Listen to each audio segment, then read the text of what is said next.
Sesikhona sinkwa sakho lesiliciniso lelivela kuNkulunkulu lelisho kuphila kuwe lamuhla. Sisithola encwadzini yesihlabelelo sihlabelelo 37 verse number 4.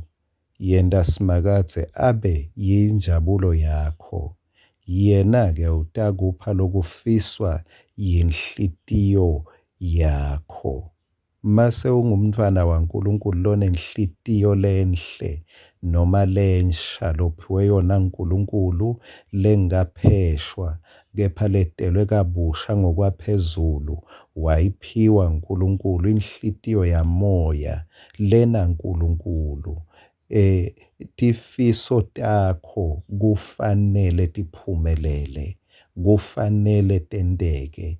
Ngiko iBhayibheli lithi ngoba uNkulunkulu sewuyinjabulo yakho, tifiso takho utawudenda tiphumelele. Ngiyati kumbe uke wawuthandaza lo mthandazo kumbe solo wagadza elukhalweni tifiso takho kutsi tiyaphumelela. Ngifisa lamuhla uthathe indlela letawukwenta ubone uphatse tifiso nemithandazo yakho uyibone iphumelela. Kanjani? Livi laNkulunkulu liyasinika impendulo. Ngifuna kwenta sithombe sithathele ku-Esther sahluko 5. Esther sewuthandazile. Sifiso lesikhulu lebesiphuthuma kubona emaJuda aphila angakafi asinze enkembeni.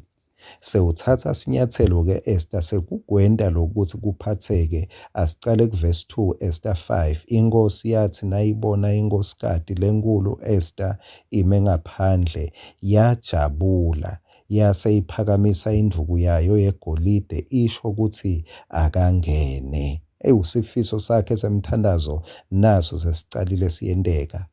Weda wafike wathinta sihloko salenduku. Inkosi yambuta yathi, kwenteke njani nkosikazi Esther? Ngitshele ukuthi ufunani. Uyatibona-ke tinto masetenteka. Phela inkosi ngiyole kumele itshele Esther ukuthi ngikungeniselani nyalo. Kepha inkosi ibuta Esther ithi ufunani? Akabongwe uNkulunkulu welizulu. Ithi inkosi ngitshele Esther ukuthi ufunani utakuthola noma engabe kuyingcenye yembuso wami. Lithuba lelingakavami. Esther ufise emaJuda asinze. Kepha siyathola ukuthi Esther walungisela lithuba lekubona sifiso sakhe siphumelela. Inhloso ya Esther bekungasinje emalanga lamathathu ekuzila, kepha bekukuthi ufuna emaJuda aphile. Tinto letingu-2 letenteka. 1, wawuthola umusa wekungena enkosini kungasiso sikhatsi. 2, labe kakufisa nyalo yinhlakanipho lebetawumbenta ukuthi akhulume lesifiso sakhe ngendlela ngesikhathi nangendlela futhi letawubangela ukuthi kwenteke lokulakufisako. Wase-ke uyalungiselela ngekwenta nakho, ngekwenta lidzili. Leli dzili labita kumbe imali yakhe, leli dzili labita emandla akhe, leli dzili labita sikhatsi sakhe. Futhi walenda kabili. Wangatsho nje ukuthi 1, 2 angifumbe na inkosi seyinginiketile lithuba, cha. Wathi ake nginikete isikhathi ite udigesteka ite ungena lento. Yathi la inkosi seyilungele inhlitiyo yakhe. Yacale yagwatshulwa uNkulunkulu.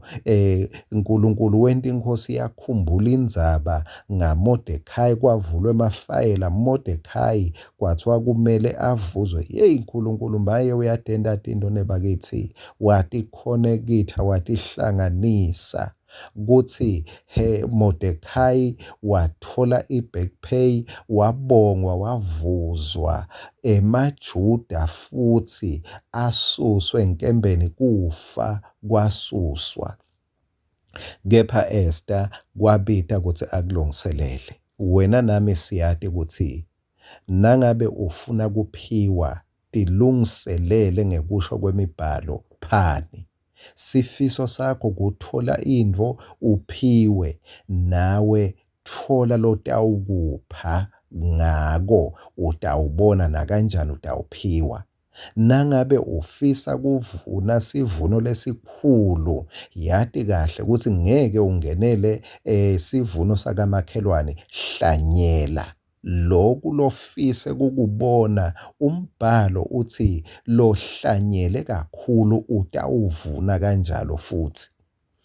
Kuze uthole sihawu, yenta sihawu. Sihawu kukhombisa luthando ngekuhlangabeta sidzingo salomunye. Mangabe ufuna luthando lolutawuhlangabeta sakho sidzingo, nawe yentela lomunye sihawu.